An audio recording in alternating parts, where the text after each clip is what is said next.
My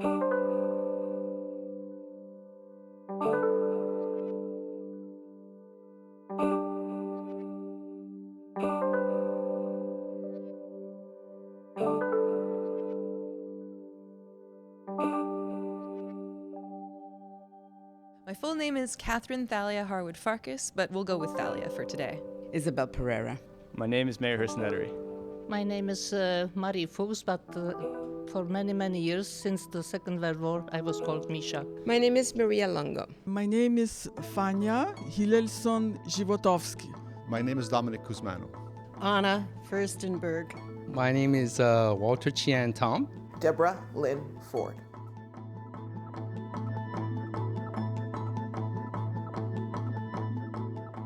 This is the second episode of ELAN's Waves of Change project about identity and belonging in the English-speaking communities of Quebec. The people you are going to meet here and their families arrived in Quebec during the years of rapid change after the Second World War and during the Quiet Revolution. They'll be talking about why their families chose to emigrate here, why they stayed during the decades of linguistic tensions when so many others left, and how they feel about being English speakers living in Quebec today. Let's hear what they have to say. My parents left Italy after the end of the Second World War. The country was ravaged economically, very unstable politically. Well, Hungary was in the middle of an uprising in '56. My mother was fleeing from the Cultural Revolution in China. My parents decided to immigrate in '67 so that my brothers would avoid the army. Definitely a political reason. Well, we came in 1968 after the Russian invasion of Czechoslovakia. So that was strictly a political reason. It was for economic reasons. Argentina was going through a really bad time. We came to Montreal because my mother had a distant cousin who lived here. And also, both my parents had good Polish educations. My mother's French was impeccable. On my mother's side, I think it was because she had an older sister who was here. And overall, what Mom talks about is the fact that there were so few people of color anyway. And Montreal was one of the cities that had them. I think that's one of the reasons both of them chose Montreal in the end. We were attracted by the European lifestyle in Montreal. It seemed that in North America, this was the most European city. It just felt right that also the French language and the English language, I thought that it would be a great chance to learn to speak another language and become even more worldly. So how strongly does Montreal feel like home to you?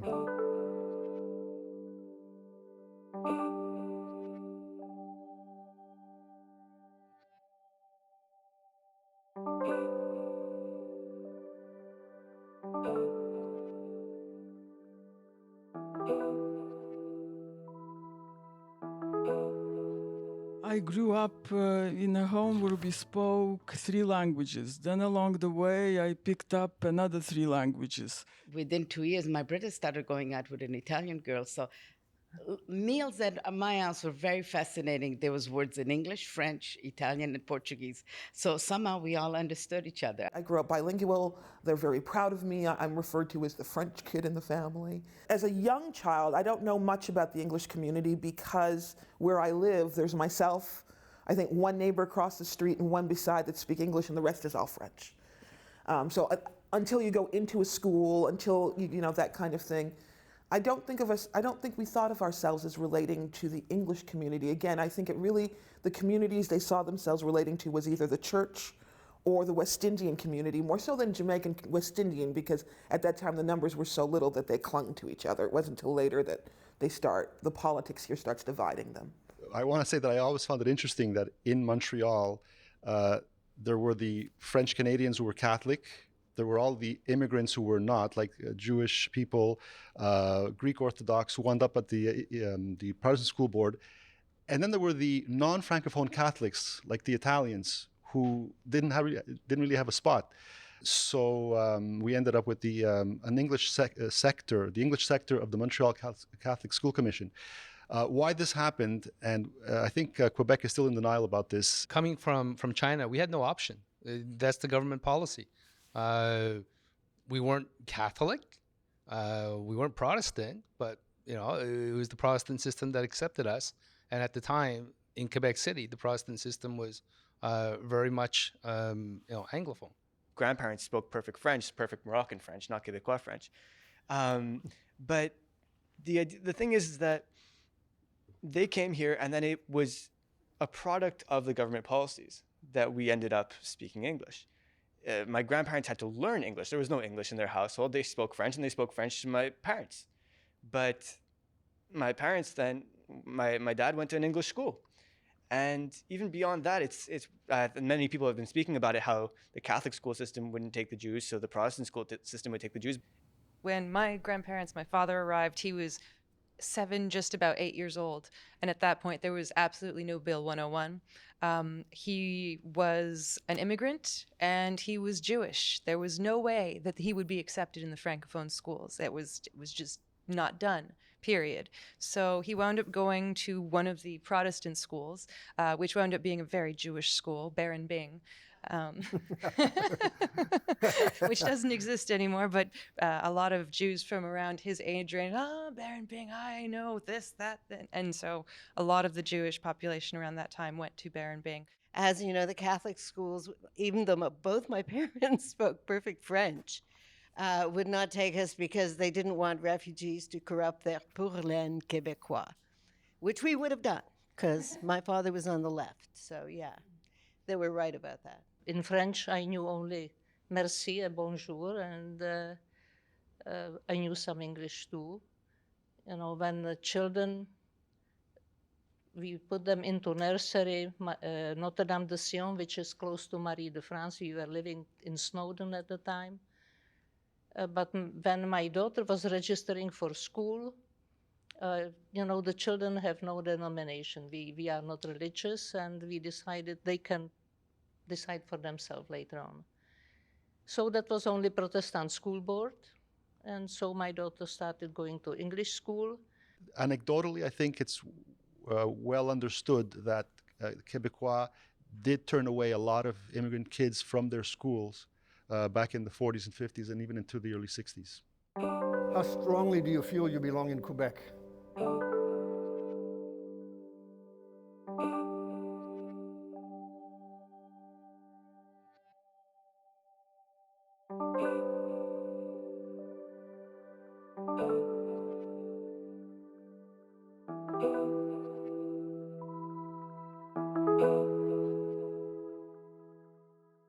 We came from a country where neither English nor French was the first language.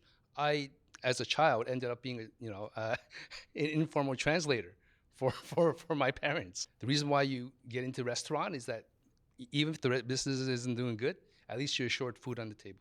I think most of us have the same experience who immigrated in the 60s. There was no social services to help immigrants or that we were aware of. My father started as a dishwasher and coming from well-educated in Portugal, and that's what you did to survive. My mother, from being a homemaker, started working in a factory. My parents both worked, so we were, my brother and I were raised by, a nanny, not a nanny, but a lady who looked after us. And we kind of fended for ourselves most of the time. My family was helped by JIAS, the Jewish Immigrant Aid Society. And a lot of the people who helped my family, they were immigrants maybe a generation or two before that. And so there was the idea of paying it forward. So JIAS was a huge help. The Chinese family associations that existed at that time, because there were no other government help, and most of them in any case were basically the network of restaurants, Chinese restaurants that existed in Quebec City. As with a lot of immigrants who were coming in as refugees or fleeing hardship, they didn't really have much in their pocket, so they built that up from nothing. It took me a while to understand that the experience that I brought to Canada, my professional experience, is just not going to count. You can have the best professional experience, but you better forget it when you come to Canada. Somehow, as time went by, I understood that here in Quebec, and maybe I didn't live in other parts of Canada, but there is a concept that is called social mobility. So what it means is that you really have to start from zero. And if you agree to start at the point of zero, you might have a chance to move on and achieve your potential. How strongly do you feel you belong in Canada?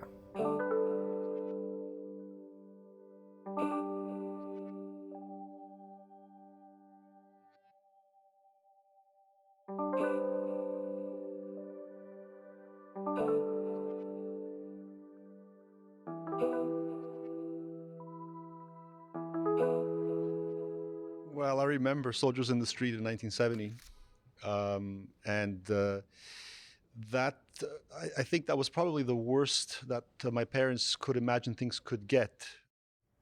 A lot of fear, especially around the FLQ, because of the threat of violence. And I was living in Laval, and it was happening in Montreal, and so there was this sense of being separate from it, but not being able to go. It was don't go to Montreal. When we talk about the English ruling class, the myth to me has always surrounded those people in Westmount, and even in the English side there was a recognition of that truth, but in terms of that being the majority of who we are, that's where the myth is, because they were to me a very small part of who we are. What I do see is a perpetuation of the myth of the Francophone as oppressed in Quebec. I think that one has is more problematic in the sense that as long as you're seeing yourself as oppressed, you can't see yourself as the oppressor. It was kind of familiar territory, and we had similar nationalistic feelings like we encountered them when we lived in the Soviet Union. And we just prayed that it's not going to happen, and we didn't want to separate, and we thought that if anything like that happens, we would probably have to move somewhere else because it was scary. Well, I came back to Canada in the 70s from graduate school from Berkeley. And one of the first things I did was vote for René Lévesque because he seemed like the most intelligent person running. And at the time, I hadn't really considered the consequences, which were all the doors shut in my face, regardless of my fluency in French. It was a scary time because the conspiracies were abound. Like once we get separated, all the immigrants will lose their houses. It'll be our houses. That was the kind of thing we heard in the neighborhood. Of course, that kind of conspiracy. So it was scary for my parents. It was scary for me. The first memory I have of that starting to take shape comes both linguistically and racism comes together. And I'll tell you the story. I was a little girl, the little girl down the street, Isabel, who her grandmother wanted her to learn English so that she could have access, and my grandmother wanted me to learn French. They teamed us up to become friends. We're friends for about 2 years, no problem. And then this family moves into the neighborhood, and they're sovereigntists. We've never heard this term before. But the parents are very much a political movement. They still get to know us and embrace us, but the children, clearly hearing things at the dinner table, are having a different experience. And so one day I go to swim in Annick's pool, and Monique, who's the daughter of that family, says she's not going in the pool because I am a nigger and my color is going to get her dirty. And suddenly all my childhood friends, in an instant, it's over. She has framed me as black, as Anglophone, and not belonging. And in that moment, I know the world has changed. The world has changed significantly.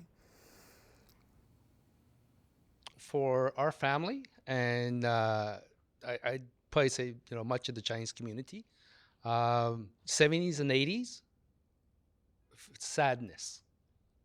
90s, fear. Coming from a country where Argentina, which was a mess economically, politically, we said, you know what, we're here now.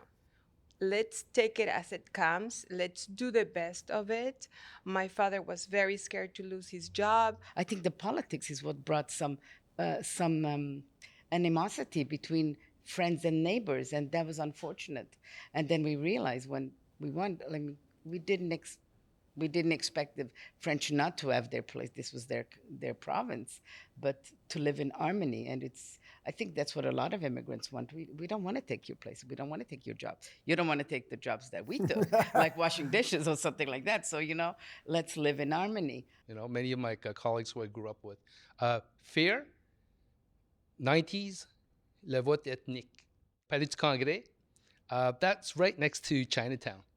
we had armed police at that time because we were afraid that I'd moved to Montreal by that time, that there was going to be like racial violence. Because once again, for the Chinese community, race is always a problem. But then to put, political persecution on top of that, because we were perceived as being, against the Francophone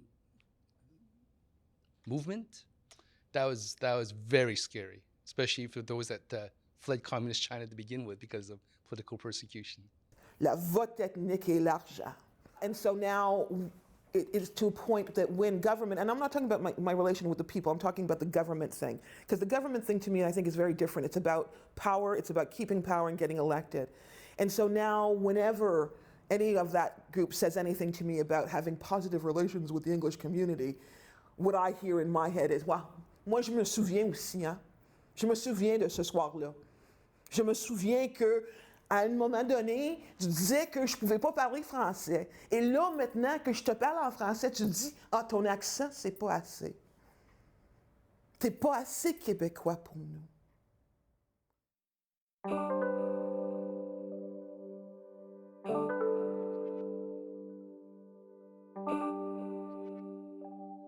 The notion of leaving Quebec never came. We didn't want to uproot again. My parents certainly didn't. And I was a young married adult at the time and very involved, very interested in politics. The issue or the topic of leaving the city or leaving the province was never really broached. I think that to be uprooted again after, being settled in a new country for 10 or 15 years, 20 years, to, pick up your bags and leave again and go where? If you're going to be uprooted every time that something, unhappy or unwelcome happens, well, you may as well just, live on a boat and, or live in a mobile home. I'm a fighter, I define who I am. I define my identity, I'm a Quebecer, Sino-Québécois, right? And in that sense, right, I feel, totally part of Quebec. They might not always feel the same way, but that's their problem. There was never consideration of leaving until it would have happened, I don't know, very badly, but it wasn't. My husband was working, that was the most important for him. Some of our friends left the province. They went to Ontario, but that was it. We stayed, as most of our friends did. We never regretted. I think my dad's side of the family was probably more used to it, quote unquote, because they left a country they weren't wanted from before. And as far as the referendum and all that was, well, it's never going to be as bad as what we left. It's just not. And I think that was part of the mentality. They had their roots, and they weren't leaving at this point. And at one point later on, during the first referendum, there was a lot of anti-Semitism in Quebec, and I called my father up, worried about my mother.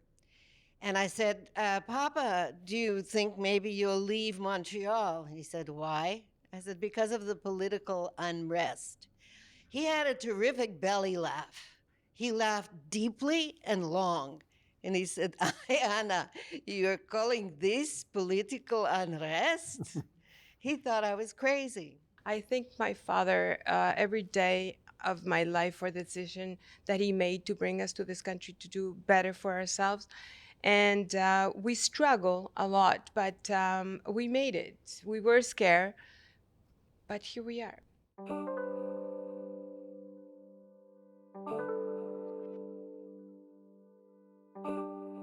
Because I went to a French high school as an Anglophone, a French Catholic high school as a Jewish Anglophone, and you stand out when you are definitely in the minority at that point.